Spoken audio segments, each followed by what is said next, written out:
जी बिल्कुल, गुज़श्ता रोज़ से पेट्रोल और डीज़ल जो है वो शोर कोट में नायाब हो चुका है। शोर कोट के शहरी और किसान जो हैं वो दर बदर के धक्के खाने पर मजबूर हैं। अगर बात की जाए तो शोर कोट में जो पेट्रोल पंप हैं उनमें अक्सरियत पंप जो हैं वो बंद हो चुके हैं, उन्होंने पेट्रोल देना बंद कर दिया गया है।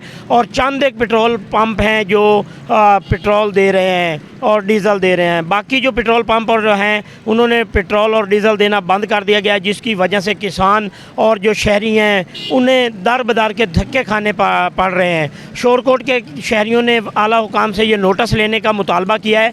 इंतज़ामिया जो है वो अपने दफ्तरों तक महदूद होकर रह गई है। इंतज़ामिया की ना तो कोई चेकिंग जारी है और ना ही किसी पेट्रोल पंपों को जुर्माना किया गया है, जिसकी वजह से पेट्रोल पंप जो हैं वो अपनी मर्ज़ी से जो है पेट्रोल दे रहे हैं। अगर किसी पेट्रोल पंप पर कोई पेट्रोल दे भी रहा है तो उस पेट्रोल के ऊपर पंप के ऊपर जो है इतनी लंबी लाइनें लगी हुई हैं कि शहरी जो हैं वो घंटे लाइनों में लगे रहते हैं। सुबह से हमने देखा है कि पेट्रोल ये एक पेट्रोल पंप है, इसके ऊपर दे रहे हैं, लेकिन यहाँ पर बहुत लंबी लाइनें लगी हुई हैं। शहरी जो हैं वो सुबह से लाइनों में इंतज़ार कर रहे हैं अपनी बारी का और पेट्रोल लेने का। अब ये पोजीशन आ गई है कि पैसों से भी पेट्रोल और डीज़ल नहीं मिल रहा। अगर बात की जाए तो दूसरी जानिब किसानों का ये भी कहना है कि आजकल जो गन्ने का सीज़न है, जिसकी वजह से डीज़ल जो है वो डीज़ल की अशद ज़रूरत है, जो कि डीज़ल भी नहीं मिल रहा।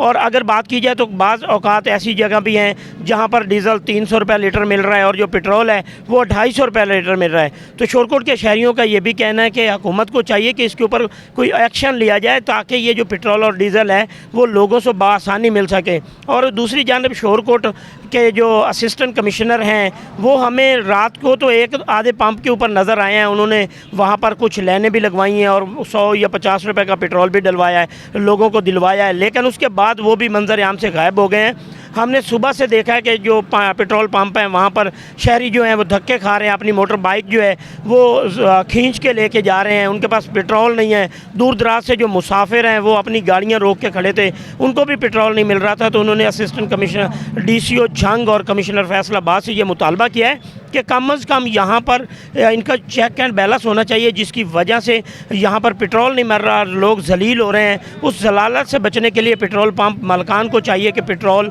दें। इस पर हुकूमत को नोटिस लेना चाहिए। जी।